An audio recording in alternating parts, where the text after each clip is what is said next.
Well, they're all tied together. And it starts with being self-aware, with being able to detach. Because if you can't detach from yourself, then you can't see yourself. And so people ask, well, how do you detach from yourself? How do you learn to do that? And a good drill for this is try to imagine the way other people see you and what other people are thinking of you. And one place where this happens, and it definitely happened to me, is when I started put in charge of things. I started thinking about other people's perspectives. What are they seeing? If you're in charge, then what do your subordinates see you do? What do your subordinates hear you say? What kind of representation are they receiving? And if you work for someone else, it's the same questions. What does the boss see me do? What does the boss hear me say? What kind of representation am I making of myself to my boss? And then you start thinking about, what do your friends and family think? What do they see? What do they hear?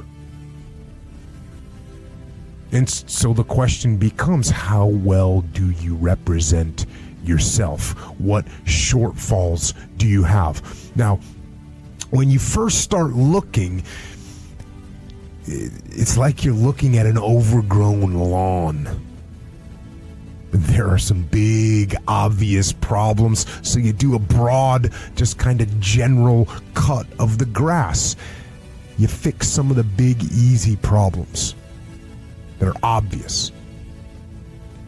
And once you've done that, once you've gotten rid of some of those big, obvious problems, you notice some more detailed problems. So then you handle them, and once you've got those handled, you see even smaller and more detailed issues, so you start trying to fix them. And that's what you do with yourself. You continually detach, and then you look, and then you refine, and then you detach, and then you look, and then you refine, and then you detach, and then you look, and then you refine. That's what you do. That's how you get better. And that process doesn't stop. It can't stop, because if you stop refining, then the weeds grow back, and the next thing you know, you can't see yourself anymore. And when you can't see yourself anymore, when you stop looking at yourself, then you accept anything. And that's wrong. Don't accept the faults. Don't give yourself the benefit of the doubt. You've got to be your own harshest critic. And hold the line. And don't let go. The Navy SEALs needed more blacks in the SEAL teams. And that's what we don't understand. Like, you know, why did you become a recruiter in the SEAL teams? I was one of the few black guys, you know, and I'd already done Badwater. So I got a little bit, you know, small bit of notoriety for doing Badwater. And so the Navy SEALs were like, oh my God, you know, like we could use this guy to try to get the 1% of the African Americans in Navy SEALs up to maybe 2%. And so I hit the road and started doing that. But I also I'm not a big guy on social media. So I was actually happy to kind of pull away from it. You know, I'm just not big on that stuff. Even today, I'm just not a big fan of it, man. I'm a big introvert. I get a lot of my strength from being introverted. And going out there and doing what I do is all this is very difficult for me, man. All of it. Well, I think it's important to do things you don't like. And I was very ashamed of my life story for a long time. I didn't want to go out and tell anybody shit about me. So that's why I had two people. I had created one David Goggins and one Goggins. Right.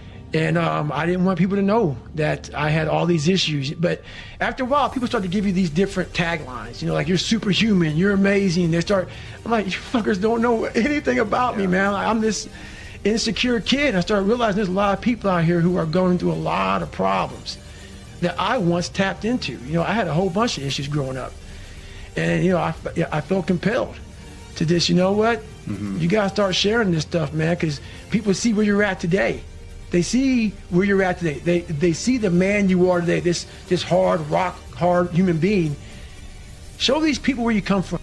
But I'm amazed at what a human being can actually do. So when I start talking to myself in the third person, it's strictly because I know that I literally made this human being out of just like a whole bunch of scraps. Mm-hmm. And I wasn't, I wasn't a mechanic.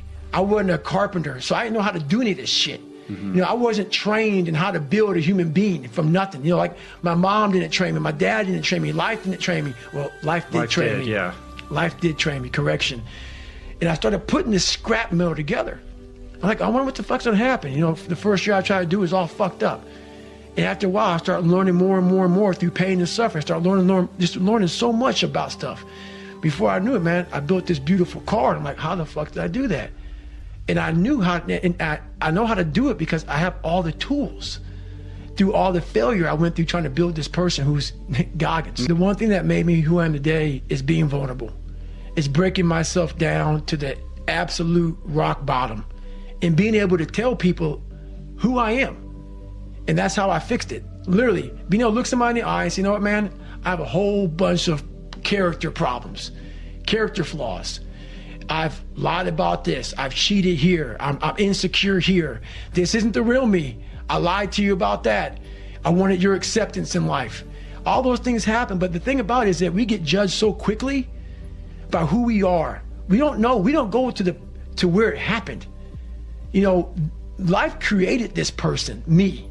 Life created me to be this fucked up person that I was back in the day. And I had to realize, man, that's okay, man. It's not my fault. Now I gotta go back and fix this shit, though. Mm-hmm. So a lot of this isn't your fault, why you do some things you do, why you feel the way you feel. But no one's coming back to save your ass. You have to go back to where the shit started, wherever that place is for everybody, and have the courage to go back there and start fixing